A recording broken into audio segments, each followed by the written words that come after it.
اعوذ باللہ من الشیطان الرجیم بسم اللہ الرحمن الرحیم وَلْتَكُن مِّنكُمْ أُمَّةٌ يَدْعُونَ إِلَى الْخَيْرِ وَيَأْمُرُونَ بِالْمَعْرُوفِ وَيَنْهَوْنَ عَنِ الْمُنكَرِ وَأُولَئِكَ هُمُ الْمُفْلِحُونَ۔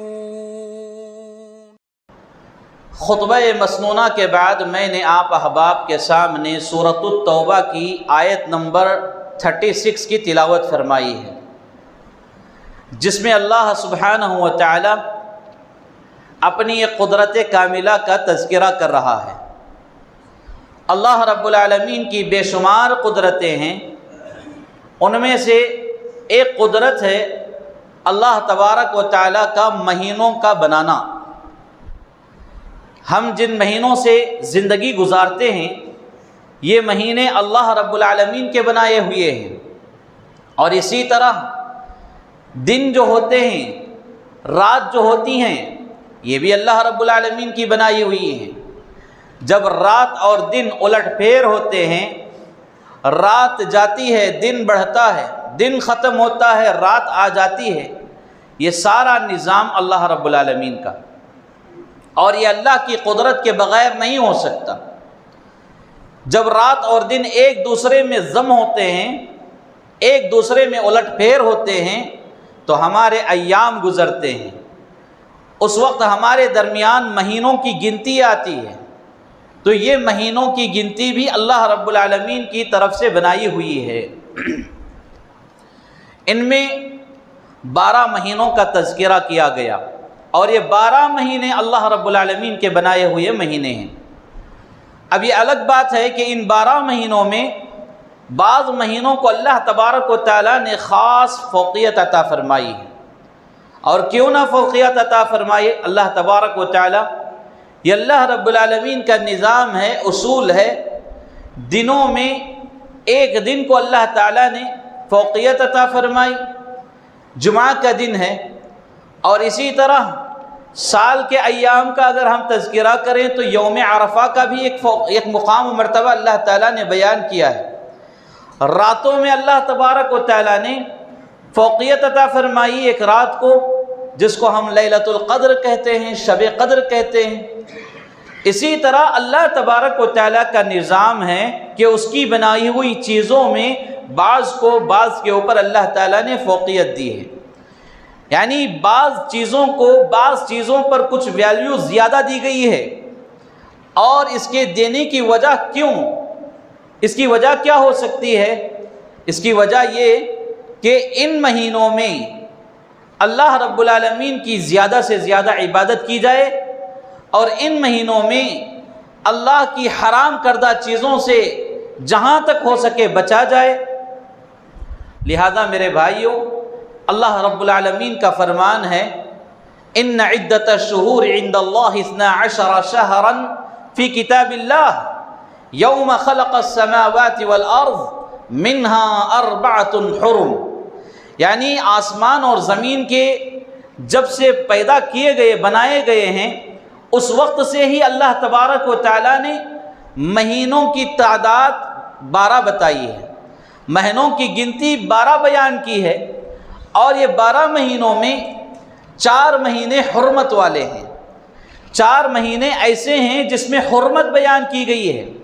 12 مہینوں میں سے 4 مہینوں کو کچھ زیادہ ہی ادب و احترام کرنے کا حکم دیا گیا ہے، اور وہ 4 مہینے کون سے ہیں؟ اس کی تفسیر پیارے رسول صلی اللہ علیہ وسلم بیان کر رہے ہیں۔ صحیح بخاری کی حدیث ہے، حدیث نمبر 4660 پر 2، اس میں اس بات کی وضاحت کی گئی کہ رسول اللہ صلی اللہ علیہ وسلم نے فرمایا کہ یہ 4 مہینوں سے مراد رجب کا مہینہ ہے، ذوالقعدہ ہے، ذوالحجہ ہے، اور اسی طرح محرم الحرام ہے۔ یہ 4 مہینے حرمت والے مہینے ہیں، یعنی اس کی حرمت اتنی زیادہ کہ زمانے جاہلیت کے لوگ بھی اس کا ادب و احترام کیا کرتے تھے۔ تو کہنے کا مقصد یہ ہے کہ اللہ تبارک و تعالیٰ نے تو مہینوں کو بنایا اور ان میں سے 4 مہینوں کو فضیلت عطا فرمائی۔ اب 4 مہینوں کی فضیلت کا مطلب یہ نہیں کہ ان مہینوں میں ہمارے دل میں جو آیا وہ کریں، بلکہ ان مہینوں میں وہی کیا جائے جو شریعت میں بتایا گیا، اللہ اور اس کے رسول صلی اللہ علیہ وسلم نے جو بیان کیا ہے اسی پر عمل کرنا، یہ حقیقت میں مہینوں کی فضیلت پر عمل کرنا ہے۔ اگر کوئی بندہ مہینوں کی فضیلت میں کچھ ایسے کام کر جاتا ہے جس میں شریعت کا کوئی دخل نہیں، شریعت کا کوئی حکم نہیں، تو پھر یہ فضیلت نہیں بلکہ ان مہینوں کی ادب و احترام کو پامال کر رہا ہے، ان مہینوں کی فضیلت کو پامال کر رہا ہے۔ اور اللہ رب العالمین کے جو احکامات ہیں، جو فرامین رسول صلی اللہ علیہ وسلم ہیں، ان کی دھجیاں اڑانے والا وہ ہو جائے گا۔ تو میرے بھائیو، آج ہمارے درمیان کچھ اس طرح کا معاملہ درپیش ہے۔ ہمارے درمیان جب یہ 4 مہینے آتے ہیں تو ان 4 مہینوں میں کچھ ایسے کام ہم لوگوں نے اپنے طرف سے بنا لیے ہیں کہ اس کا شریعت سے کوئی لینا دینا نہیں ہے، اور ایسے کاموں سے متعلق جو نئے کام ہوں اور عبادت سمجھ کر کیے جا رہے ہوں، اس سے متعلق پیارے حبیب صلی اللہ علیہ وسلم کا فرمان ہے کل بدعت ضلالہ وکل ضلالۃ فی النار، کہ ہر بدعت گمراہی ہے اور ہر گمراہی آگ میں لے جانے والی ہے، جہنم میں ڈھکیلنے والی ہے۔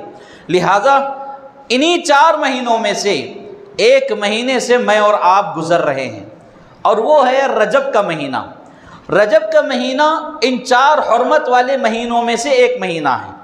تو اس مہینے کی خاص فضیلت اللہ تبارک و تعالیٰ نے بیان ضرور کی ہے، لیکن اس کی فضیلت کا مطلب یہ نہیں کہ لوگ خود ساختہ اعمال بنائیں، یعنی اپنے سے اعمال صالحہ کی کوشش کریں، ایسے کام جس کو نہ نبی صلی اللہ علیہ وسلم نے کیا، نہ صحابہ کرام رضوان اللہ علیہم اجمعین نے کیا، نہ تابعین تبع تابعین علیہم الرحمہ نے کیا، بلکہ یہ کام ایسے ہی کیے جا رہے ہیں۔ تو ایسا کرنا گویا کہ ہمارے لیے اس میں ثواب ہے یا عذاب ہے، اس بات کو سمجھنے کی ہم کوشش کریں گے۔ رجب کا مہینہ، اس مہینے میں کسی قسم کا اختلاف نہیں ہے کہ یہ حرمت والے مہینوں میں سے ہے۔ تو حرمت والے مہینوں میں سے رہنے کا مطلب یہ کہ اس مہینے میں آدمی زیادہ سے زیادہ نوافل کا اہتمام کر سکتا ہے، اور زیادہ سے زیادہ آدمی نیک کام کر سکتا ہے، اور دن کی تعیین کیے بغیر زیادہ سے زیادہ روزے بھی رکھ سکتا ہے۔ اور رسول اللہ صلی اللہ علیہ وسلم کے جو نفلی روزے ہیں، پیر اور جمعرات کا روزہ، اس کے علاوہ ایام 20 کے جو روزے ہیں، ان روزوں کا بھی اہتمام کر سکتے ہیں۔ خاص کسی دن کے لیے مختص کر کے روزہ رکھنا صحیح نہیں ہے، جیسا کہ رجب کے مہینے میں کچھ اعمال اس طرح کے پائے جاتے ہیں۔ میرے بھائیوں، رجب کے مہینے میں چھوٹی چھوٹی بدعتیں تو بہت زیادہ ہیں، اور ان کو واضح کرنا مختصر وقت میں ناممکن نظر آتا ہے۔ اس لیے میں ان بڑی بدعتوں کو آپ کے سامنے بیان کرنا چاہتا ہوں جو ماہ رجب میں لوگ کرتے ہیں۔ ان بڑی بدعتوں کو آپ کے سامنے واضح کرنا چاہتا ہوں تاکہ میں اور آپ ان بدعتوں سے اچھی طرح بچ سکیں اور اپنے اعمال کی اصلاح کر سکیں۔ دیکھیے، سب سے پہلی بات یہ کہ بدعت وہ چیز ہے جو شریعت میں اس کا حکم نہیں ہے، رسول اللہ صلی اللہ علیہ وسلم نے وہ کام نہیں کیا، اور نہ ہی کرنے کا حکم دیا، اور نہ ہی کسی کو کرتے ہوئے دیکھا تو منع نہیں فرمایا، اور اسی طرح صحابہ کرام میں سے کسی نے بھی وہ کام نہ کیا ہو، تابعین تبع تابعین میں سے کسی نے وہ کام نہ کیا ہو، وہ کام اسلام کا حصہ نہیں ہے۔ تو ایسے کام کا ایجاد کرنا اور اس پر ثواب کی نیت رکھنا، ثواب کا ارادہ کرنا، یہ بدعت ہے۔ بدعت کی تعریف یہ ہے۔ اب دیکھیے، ماہ رجب میں بہت ساری بدعتیں ہوتی ہیں، ان میں سب سے پہلی بدعت صلاۃ الفیہ کے نام سے، یعنی ہزاری نماز، ایک ایسی نماز پڑھی جاتی ہے جس کا اسلام میں کوئی تصور نہیں، اسلام میں کوئی حکم نہیں، یعنی یہ نماز گویا کہ 1000 نمازوں سے بہتر ہے۔ اس طرح کا عقیدہ رکھ کر رجب کے مہینے میں صلاۃ الفیہ کا بعض لوگ اہتمام کرتے ہیں، جو کہ سراسر غلط ہے۔ ایسی نماز نہ رسول اللہ صلی اللہ علیہ وسلم نے پڑھی، نہ صحابہ کرام نے پڑھی، اور نہ ہی وہ جماعتیں پڑھی جس کی تعریف رسول اللہ صلی اللہ علیہ وسلم نے فرمائی ہے۔ تو ایسی نماز کا تذکرہ شریعت میں کہیں پر بھی نہیں ملتا۔ پچھلے چند سالوں سے اس کا سلسلہ شروع ہوا ہے، اور ہمارے لوگوں کا سب سے بڑا مسئلہ یہ ہے کہ لوگوں پر جو فرض ہے اس کو ادا نہیں کرتے، اور اس طرح کی جو بیکار چیزیں لوگوں نے دین کا حصہ بنا کر زبردستی شریعت میں ٹھوس دیا ہے، اس پر لڑائی جھگڑے پر اتر جاتے ہیں عمل کے لیے۔ اللہ سبحانہ و تعالیٰ نے قرآن مجید کے صفحات پر ایک نہیں، دو نہیں، دسیوں نہیں، بیسیوں نہیں، سینکڑوں مقامات پر 5 نمازوں کا حکم دیا ہے، نمازوں کو قائم کرنے کا حکم دیا ہے، اور ہمارے لوگ ہیں کہ اس کا حکم نہیں مانتے، نمازوں کی پابندی نہیں کرتے، بلکہ صلاۃ الفیہ کے لیے لڑائی جھگڑے پر اتر جاتے ہیں۔ ایسی نماز جس کو نہ رسول اللہ صلی اللہ علیہ وسلم نے پڑھا ہے، نہ اللہ نے اس کا حکم دیا ہے، نہ صحابہ نے پڑھا ہے، نہ ہی کوئی مقدس جماعت نے اس پر عمل کیا ہے، تو ایسی نماز کو لے کر لوگ ایک دوسرے پر کفر کا فتویٰ لگاتے ہیں، ایک دوسرے کے بحث و مباحثے پر اتر جاتے ہیں۔ تو یہ کہاں کی عقل مندی ہے؟ مومن وہ ہوتا ہے اللہ رب العالمین کی احکامات پر عمل پیرا ہونے والا، اللہ رب العالمین کے فرامین پر اپنی زندگی نچھاور کرنے والا، 5 وقتہ نمازوں کی پابندی کرنے والا، یہ حقیقی مومن ہے۔ اور پیارے رسول صلی اللہ علیہ وسلم کا فرمان ہے، کسی شخص کو تم صبح شام مسجد آتے جاتے دیکھو تو اس کے مومن ہونے کی گواہی دو، اس کے ایمان والے ہونے کی گواہی دو۔ اس کا مطلب یہ ہے کہ جو لوگ صبح شام مسجد آتے جاتے نہیں ہیں، نماز کے لیے نہیں آتے ہیں، تو واضح مطلب ہے کہ وہ مومن نہیں ہیں، ایمان والے نہیں ہیں۔ تو ایک مطلب یہ ہے کہ وہ ایمان والے نہیں ہیں۔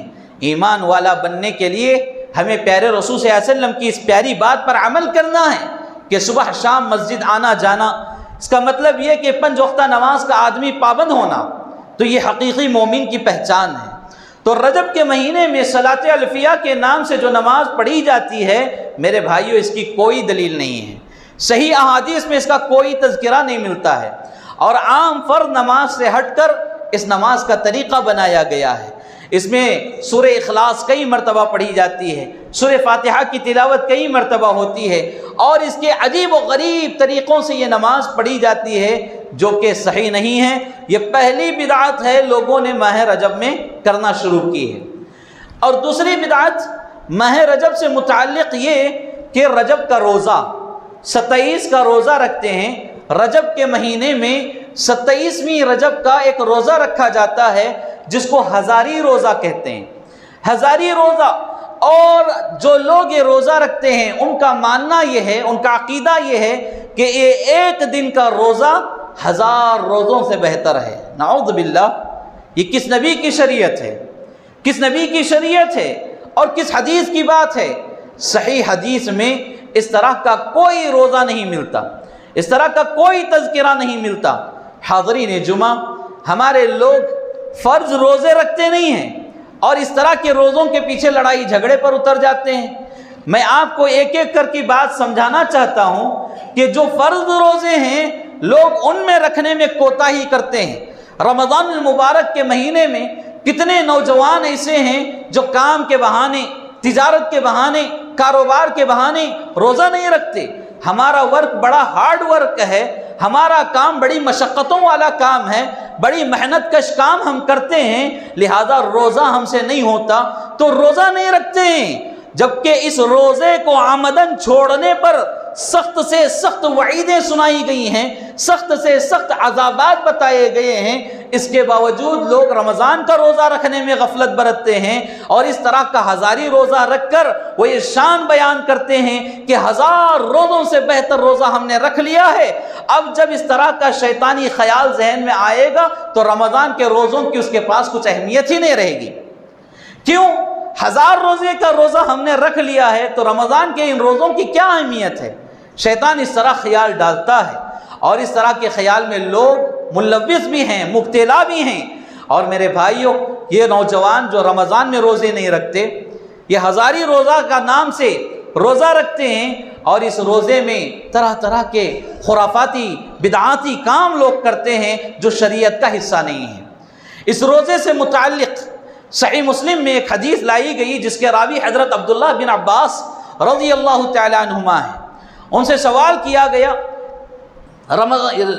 رمضان کے علاوہ روزوں سے متعلق، تو وہ صحابی رسول صلی اللہ علیہ وسلم جواب دیتے ہیں، پیارے رسول صلی اللہ علیہ وسلم رمضان کے علاوہ مسلسل مہینہ بھر کسی مہینے میں روزہ نہیں رکھا ہے، کسی مہینے میں روزہ نہیں رکھا ہے، اللہ یہ کہ شعبان وغیرہ میں رسول اللہ صلی اللہ علیہ وسلم کثرت سے روزہ رکھا کرتے تھے، اتنا روزہ رکھتے تھے کہ دیکھنے والا یہ کہتا کہ اب رسول اللہ صلی اللہ علیہ وسلم روزوں کو نہیں روکیں گے، یہ مستقل روزے رکھتے جائیں گے، اتنا کثرت سے روزہ رکھتے تھے۔ اور جب رسول اللہ صلی اللہ علیہ وسلم روزہ ترک کرتے تو اتنی دیر تک روزہ ترک کرتے، افطار کرتے کہ لوگ سمجھ جاتے، کہنے والے کہتے کہ اب رسول اللہ صلی اللہ علیہ وسلم روزہ نہیں رکھیں گے۔ یہ صحیح مسلم کی حدیث ہے، حدیث نمبر 1150 پر 7، جس کے راوی ابن عباس رضی اللہ عنہما ہیں۔ اس حدیث کے ذریعے ہمیں یہ بات معلوم ہوتی ہے کہ رمضان المبارک کے علاوہ پیارے رسول صلی اللہ علیہ وسلم نے کسی بھی مہینے میں اتنا خاص روزوں کا اہتمام نہیں کیا جتنا کہ رمضان المبارک کا کیا ہے۔ تو یہ مطلب ہے کہ لوگ رمضان سے زیادہ رجب کے روزے کے پیچھے پڑے ہوئے ہیں۔ بعض لوگ رجب کے روزوں میں 16 دن کے روزے رکھتے ہیں، 16 دن کے روزوں کے نام کی بھی ایک رسم ہے، اس پر بھی لوگ بعض عمل کرتے ہیں جو کہ درست نہیں ہے۔ میرے بھائیوں، امیر المؤمنین خلیفۃ المسلمین جلیل القدر صحابی عمر بن الخطاب رضی اللہ تعالیٰ عنہ کے دور خلافت میں انہیں معلوم ہوا کہ بعض لوگ رجب کا روزہ رکھے ہیں۔ کس کا؟ رجب کا روزہ رکھے ہیں۔ اس بات کو علامہ البانی رحمہ اللہ نے اس قول کو، اس روایت کو صحیح بیان کیا ہے رواء الغلیل میں، کہ حضرت عمر رضی اللہ تعالیٰ عنہ کو معلوم ہوا کہ بعض لوگ رجب کا روزہ رکھے ہوئے ہیں۔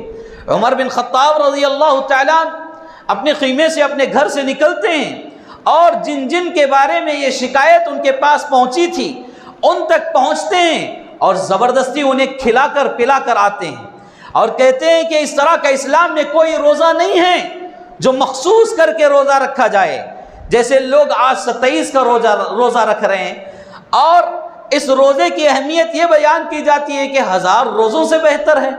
تو ایسی کوئی بات شریعت مطہرہ میں نہیں ہے۔ تو یہ 1000 روزے کا تذکرہ ہمارے ذہنوں سے ہٹنا چاہیے، نکلنا چاہیے۔ بعض لوگوں کا معاملہ یہ ہے کہ گھر میں مرد احباب تو یہ روزہ نہیں رکھتے، لیکن عورتوں کی ایک کثرت، عورتوں کی ایک بڑی جماعت اس روزے کا اہتمام کرتی ہے۔ اب مرد حضرات کہتے ہیں کہ بھائی اسلام میں تو یہ روزہ نہیں ہے، میں سنا ہوں، لیکن اگر روزہ رکھ رہے ہیں تو منع کیوں کریں گے؟ ایک اچھا کام ہی تو کر رہی ہیں، یہ بیکار بیٹھ کر غیبتیں، چاڑیاں، چغلیاں، شکایتیں کرنے سے بہتر ہے کہ روزے کی حالت میں رہیں، اس لیے ان کو منع نہ کریں، روزہ رہنے دیں۔ نہیں میرے بھائی، شریعت کا حصہ ہے، حکمتاً مصلحتاً یہاں کوئی بدعت کو دخل نہیں دیا جا سکتا۔ عورتوں کو بھی اس سے بچنا چاہیے، کیونکہ عورتوں میں اس طرح کی بدعات و خرافات بہت زیادہ جنم لے چکی ہیں، اور اس طرح کے اعمال میں عورتیں آگے نظر آ رہی ہیں، جبکہ جن کاموں کے کرنے کا حکم دیا گیا ہے ان کاموں کو تو لوگ نہیں کر رہے ہیں، اور جن کا حکم ہی نہیں ہے ان کے پیچھے پڑ کر اپنی عبادتیں برباد کر رہے ہیں، تو یہ عقل مندی نہیں ہے۔ رجب کے مہینے میں ایک تیسری بڑی بدعت جس کا لوگ ارتکاب کرتے ہیں وہ ہے شب معراج کا منانا۔ شب معراج کا منانا میرے بھائیوں، یہ بہت ہی اہم بات ہے، اس کو میں اخیر میں بیان کر دوں۔ اس سے پہلے ایک اور بدعت کا میں تذکرہ کرنا چاہوں گا۔ 22 رجب کو، بسپر 2 رجب کو امام جعفر صادق رحمہ اللہ کے نام کے کنڈے بناتے ہیں، اور یہ کنڈوں کی جو رسم ہے یہ بالکل غلط رسم ہے۔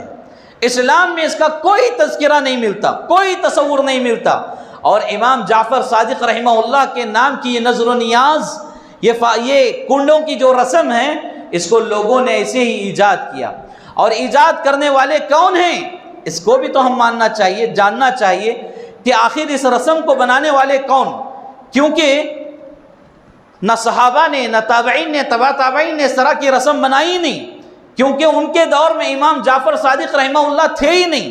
صحابہ اکرام رضوان اللہ علیہم اجمعین کے بعد امام جعفر صادق رحمہ اللہ کی ولادت ہوتی ہے، تو ان کی ولادت کے بعد بھی بڑے بڑے محدثین فقہاء اعظام جو ہمارے دین کے چوٹی کے علماء ہیں، محدثین ہیں، اسلاف امت ہیں، ان میں سے کسی نے یہ رسم نہیں نبھائی۔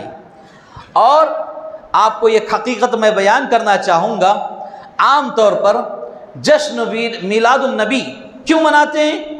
اس لیے کہ بعض لوگوں کا کہنا ہے کہ نبی صلی اللہ علیہ وسلم کی ولادت کا دن ہے، جبکہ حقیقت میں وہ ولادت کا دن نہیں بلکہ وفات کا دن ہے۔ اس بات کو بھی سمجھنا چاہیے۔ تو اس عید کا، اس رسم کا تعلق نبی صلی اللہ علیہ وسلم کی ولادت سے لوگ جوڑتے ہیں، لیکن یہاں جو کنڈوں کی رسم منائی جا رہی ہے یہاں اس کا تعلق بھی نہیں جڑتا ہے۔ امام جعفر صادق رحمہ اللہ کی نہ ولادت کا دن ہے نہ وفات کا دن ہے۔ 22 رجب جو ہے امام جعفر صادق رحمہ اللہ کی ولادت کا بھی دن نہیں ہے، ان کی پیدائش والا دن بھی نہیں ہے، اور ان کے انتقال ہونے والا دن بھی نہیں ہے۔ تو پھر کیوں اس تاریخ کو مختص کیا گیا؟ کیوں اس تاریخ کو یہ رسم بنائی گئی؟ کیوں اس تاریخ پر یہ عمل کیا جا رہا ہے؟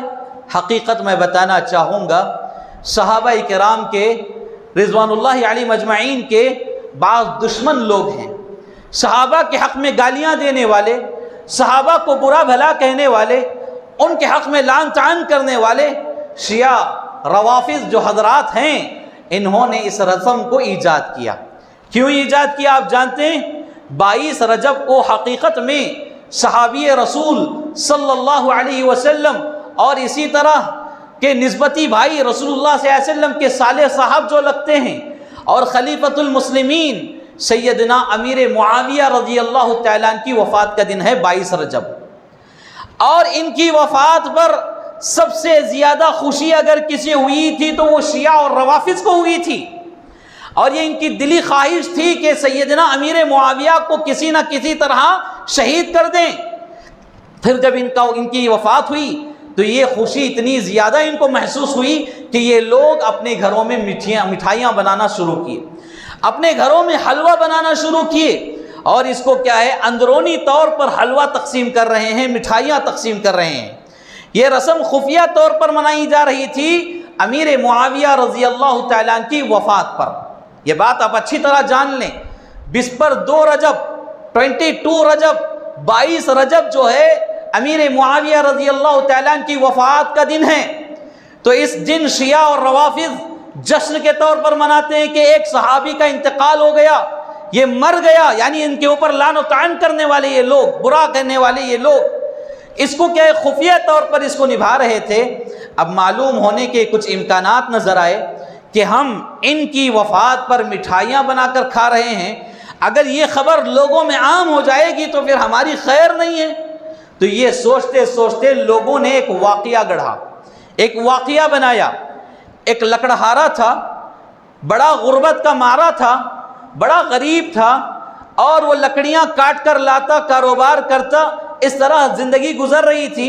لیکن اچانک اس کے گھر پر قحط پڑا تو وہ مفلسی کا شکار ہو گیا، غریب ہو گیا۔ تو ایک دن اس کی بیوی گھر کے باہر کچرا جھاڑ رہی تھی، گھر کے باہر صفائی کر رہی تھی، صبح کا وقت تھا، خواب میں دیکھ رہی ہے کہ صبح کا وقت تھا، اور اتنے میں وہاں سے بعض بزرگ قسم کے لوگ گزر رہے تھے، ان میں امام جعفر صادق رحمہ اللہ بھی تھے۔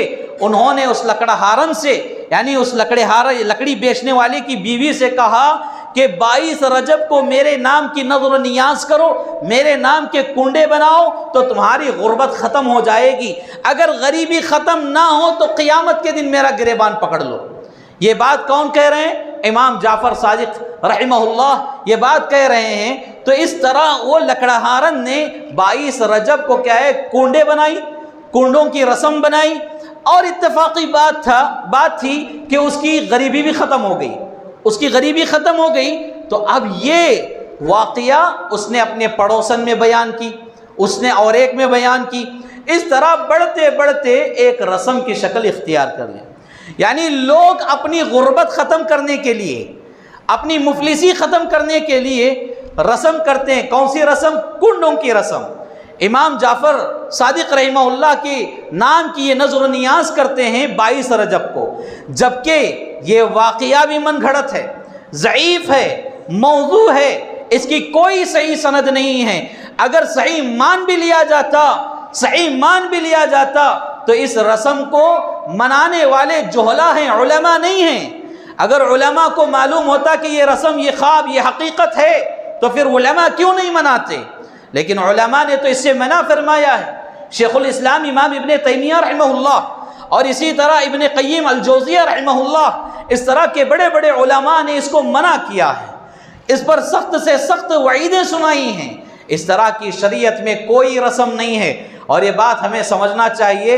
اگر حقیقت میں امام جعفر صادق رحمہ اللہ کے نام کے کنڈے بنانے میں برکتیں ہوتی، خیر و بھلائیاں ہوتی، مفلسی غریبی ختم ہوتی، تو پھر یہ رسم انڈیا پاکستان میں ہی کیوں ہے؟ دنیا کے ہر کونے میں ہونا چاہیے، دنیا کے ہر ملک میں ہونا چاہیے۔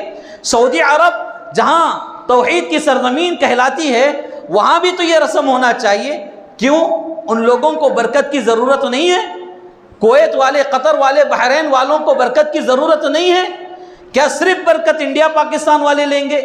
نہیں، اس کا مطلب یہ ہے کہ انڈیا پاکستان میں بدعات و خرافات کی بھرمار ہے۔ یہاں کے لوگ صرف اس طرح کی رسمیں مانتے ہیں، اور یہ من گھڑت موضوع واقعات ہیں۔ اس پر ایک مومن کا ایمان نہیں ہو سکتا۔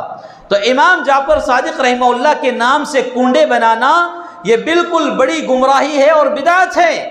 ایسی بدعت سے توبہ کرنا چاہیے۔ بالخصوص یہاں بیٹھی ہر ماں سے، ہر بہن سے یہ گزارش ہے کہ اپنے گھروں سے اس طرح کی رسموں کو نکال پھینکیں، کیونکہ یہ اسلام کا حصہ نہیں ہے، غیروں کا طریقہ ہے، غیروں کا طریقہ، ہندوؤں کا طریقہ ہے، اور ان سے بھی گئے گزرے یہ طریقے آج ہمارے پاک اسلام میں پائے جاتے ہیں۔ ایسا ہونا نہیں چاہیے۔ گھروں میں برکت کے لیے قرآن کی تلاوت ہونا چاہیے، گھروں میں برکت کے لیے عورت کا نمازی بننا چاہیے، گھروں میں برکت کے لیے سنن و آداب کا باعث و لحاظ ہونا چاہیے، گھروں میں برکت کے لیے سلام کا اہتمام ہونا چاہیے، گھروں میں برکت کے لیے سورۃ البقرہ کی خاص تلاوت ہونا چاہیے، گھروں میں برکت کے لیے مرد حضرات سنت و نفل گھر میں پڑھنا چاہیے۔ گھروں کی برکت کے لیے رسول اللہ صلی اللہ علیہ وسلم نے کیا کچھ تعلیمات نہیں دیے۔ یہ تعلیمات سننے پڑھنے کے باوجود ہماری خواتین عمل نہیں کرتی، تو گھروں میں کہاں برکت ہوگی؟ ہمارے مرد حضرات اس پر عمل نہیں کرتے، گھروں میں کہاں سے برکت آئے گی؟ ہم گھروں میں برکت کے لیے کنڈوں کی رسم منا رہے ہیں، گھر کے اطراف میں ناریل لٹکا رہے ہیں، ہری مرچ لگا رہے ہیں، لال مرچ باندھ رہے ہیں، کچے لیموں پکے لیموں کی رسم نبھا رہے ہیں۔ نعوذ باللہ، یہ ایسے بدعات و خرافات ہیں جنہیں دیکھ کر شیطان بھی شرما جاتا ہے، اور شاید میں سمجھتا ہوں شیطان یہ سوچ رہا ہوگا یہ انسانیت ایسی انسانیت کہ اس کو بہکانا ہی بیکار ہے، فضول ہے، یہ پہلے سے ہی بھٹکا ہوا ہے۔ تو ایسی رسم و رواج ہمارے گھروں میں آج چل رہی ہیں گھر کی برکت حاصل کرنے کے لیے۔ رسول اللہ صلی اللہ علیہ وسلم کی تعلیمات کا ہمیں پاس و لحاظ نہیں، صحابہ کرام کے نقش و قدم پر ہم چلنے کو تیار نہیں، اللہ کے احکامات ہمارے گھروں میں ہوتے نہیں، تو پھر اس طرح کے 11 روپے 21 روپے 114 روپے میں برکت کیسے کما سکتے ہیں؟ یہ تو بدعت ہے، اور اس طرح کی بدعتوں سے توبہ کرنے کی ضرورت ہے۔ خواتین اسلام سے بالخصوص میری گزارش ہے، کیونکہ یہ 22 رجب کے کنڈوں کی جو رسم ہے عورتیں زیادہ مناتی ہیں، مرد کا اس میں دخل ہے یا نہیں اللہ بہتر جانتا۔ بعض لوگ اس میں انٹرسٹ بتاتے بھی نہیں، کیونکہ جیب کا مسئلہ ہے، کون خرچہ کرے گا بھائی؟ لیکن عورتیں ضد پر اڑی رہتی ہیں، وہ ضد کرتی ہیں کہ نہیں کنڈوں کی رسم منانا ہی ہے۔ اب عورت اس کے ٹارچر سے مرد یہ رسم کرنے کو تیار ہوتا ہے۔ لہذا میری ماؤں بہنوں، میری باتیں گرچہ آپ کو تھوڑی کڑوی ضرور لگتی ہیں، لیکن اسلام کا یہ حصہ نہیں ہے۔ میری بہن اگر سمجھ لے تو تیری مقدر جنت بن جائے گی، اگر نہیں سمجھے گی تو پھر یہ گمراہی تجھے جہنم میں لے جائے گی۔ اور اسی طرح میں یہ کہنا چاہوں گا کہ رجب کے مہینے میں جو چوتھی بدعت لوگ مناتے ہیں، شب معراج کی بدعت۔ شب معراج کی بدعت میں بدعت کیوں کہہ رہا ہوں؟ یہ میرا کہنا نہیں ہے، بلکہ امت کے بڑے بڑے علماء کا یہ کہنا ہے کہ شب معراج منانا یہ بدعت ہے۔ معراج کا سفر جو رسول اللہ صلی اللہ علیہ وسلم کو کروایا گیا یہ بالکل مبارک سفر ہے، اس میں کسی قسم کا اختلاف نہیں۔ اور سفر کے دوران یعنی معراج کے وقت رسول اللہ صلی اللہ علیہ وسلم کو ایسے ایسے گفٹس اللہ تبارک و تعالیٰ نے عطا کیے، ایسے ایسے ہدیے عطا فرمائے، تحفے عطا فرمائے جو رسول اللہ صلی اللہ علیہ وسلم کی شان کو بیان کرتی ہیں، اور ان تحفوں سے میں اور آپ اپنے لیے جنت بنا رہے ہیں۔ ایسے تحفے رسول اللہ صلی اللہ علیہ وسلم کو عطا کیے گئے، لہذا معراج کا سفر نہایت ہی مبارک سفر تھا۔ لیکن اس کو لے کر لوگ 27ویں رجب یعنی رجب کی 27 رات کو یہ شب معراج کی رات مناتے ہیں، جیسے رمضان المبارک میں شب قدر منائی جاتی ہے۔ میں سمجھتا ہوں کہ اس سے بھی زیادہ اہتمام کے ساتھ یہ رات مناتے ہیں۔ رمضان المبارک میں شب قدر کا جو اہتمام کرنا ہے، اس اہتمام کرنے میں ہم غفلت برت رہے ہیں، غافل نظر آ رہے ہیں۔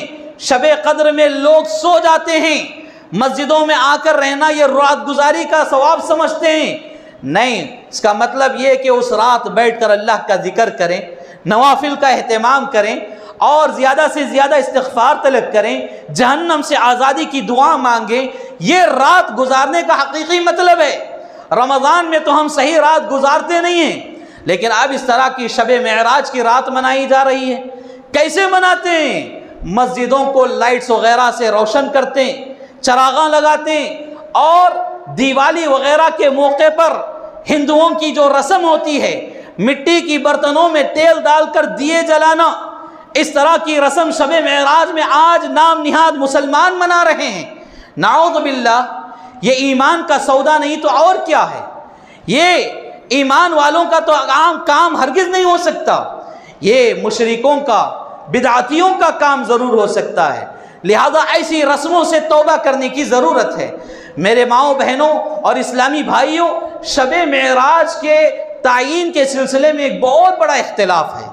لوگ رجب کی بسپر 7 تاریخ کو جو فکس کر لیے ہیں یہ غلط ہے، جبکہ رجب کا معراج کا واقعہ کب پیش آیا، معراج کا واقعہ کب پیش آیا، اس سلسلے میں اگر دیکھیں گے تو کس سال پیش آیا ہے اسی میں بہت لمبا چوڑا اختلاف ہے۔ تقریباً 10 سے زائد اقوال ملتے ہیں جو کس سال معراج پیش آئی اس سلسلے میں فیصلہ کرنے کے لیے پریشان ہیں۔ یعنی 10 طرح کے اقوال، کس کا قول مانیں گے؟ اس اختلاف میں کس کو مانیں گے؟ بعض کہہ رہے ہیں کہ ہجرت سے پہلے، بعض کہہ رہے ہیں کہ ہجرت کے بعد، بعض کہہ رہے ہیں کہ ہجرت سے پہلے 6 مہینے پہلے معراج ہوئی، بعض کہہ رہے ہیں کہ ہجرت سے 8 مہینے پہلے معراج ہوئی۔ اس طرح کے اختلافات ہیں، اور اسی طرح تاریخ کے سلسلے میں بھی اختلاف ہے۔ بعض کہہ رہے ہیں کہ 27 رجب، بعض کہہ رہے ہیں کہ رمضان کے مہینے میں، بعض کہہ رہے ہیں کہ ربیع الاول کے مہینے میں، بعض کہہ رہے ہیں کہ ربیع الاخر کے مہینے میں۔ مہینے میں بھی اختلاف ہے اور تاریخ میں بھی اختلاف ہے۔ اتنے سارے اختلافات ہونے کے باوجود لوگ شب معراج کی رات صرف رجب کی 27 تاریخ کو مناتے ہیں۔ یہ بے وقوفی نہیں تو اور کیا ہے؟ یہ بے وقوفی نہیں تو اور کیا ہے میرے بھائیوں؟ اس طرح کی کوئی رسم نہیں ہے، اس طرح کی کوئی عبادت نہیں ہے، اور لوگ کہتے ہیں کہ اس رات جاگنا چاہیے، نوافل پڑھنا چاہیے، شب معراج کا اہتمام کرنا چاہیے، یہ مقدس رات ہے، شب قدر کی مانند ہے، لیلۃ القدر کی مانند ہے۔ میرے بھائیوں، شب قدر کی گواہی تو آسمان والے نے دی ہے، عرش والے نے دی ہے قرآن مجید میں۔ شب معراج کی رات منانے کی گواہی کسی نے دی ہو تو لا کر بتائیں، کیا اللہ نے دی ہے؟ کیا رسول اللہ صلی اللہ علیہ وسلم نے شب معراج کی رات منائی ہے؟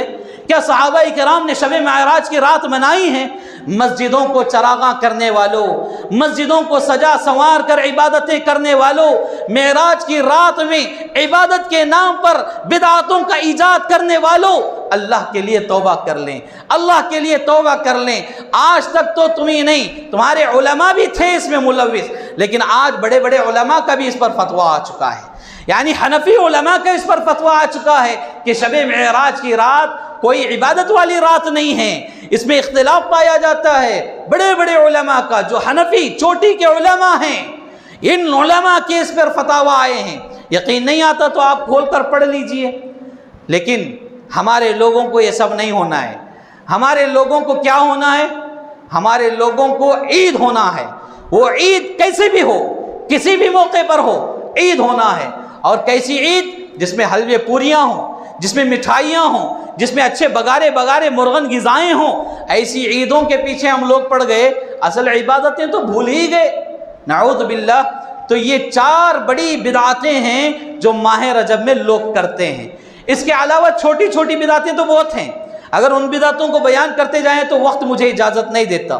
یہ 4 بڑی بدعتیں ہیں، لہذا ان 4 بدعتوں کو آپ کے سامنے بیان کرنے کا مقصد یہ ہے کہ ایسی بدعتوں سے، ایسے غلط رسم و رواج سے توبہ کریں، کیونکہ یہ اسلام کا حصہ ہرگز نہیں ہے، اسلام میں اس کا کوئی حکم نہیں ہے، رسول اللہ صلی اللہ علیہ وسلم اور صحابہ کرام نے اس کو نہیں منایا ہے، اور وہ چیز جس کو نبی نے نہیں کہا، جس کو اللہ نے نہیں کہا، صحابہ نے عمل نہیں کیا، تو وہ اسلام ہو ہی نہیں سکتا۔ تو اس بات کو سمجھنے کی ضرورت ہے۔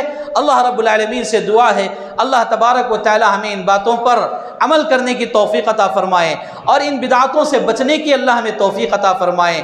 اللہ تبارک و تعالی ہمیں شریعت مطہرہ کا پابند بنائے، 5 وقتہ نمازی بنائے، توحید پرست بنائے۔ اللہ ہمیں دین کی دولت عطا فرمائے۔ اللہ تعالی ہمیں ہر قسم کی بیماری سے، برائی سے، آفتوں سے، مصیبتوں سے، پریشانیوں سے اور ہر قسم کے شر سے اللہ ہمارے بچوں کی، ہمارے نسلوں کی حفاظت فرمائے۔ اللہ تبارک و تعالی ہمیں خوشحال زندگی عطا فرمائے۔ اللہ ہمیں زیادہ سے زیادہ اعمال صالحہ کرنے کی توفیق عطا فرمائے۔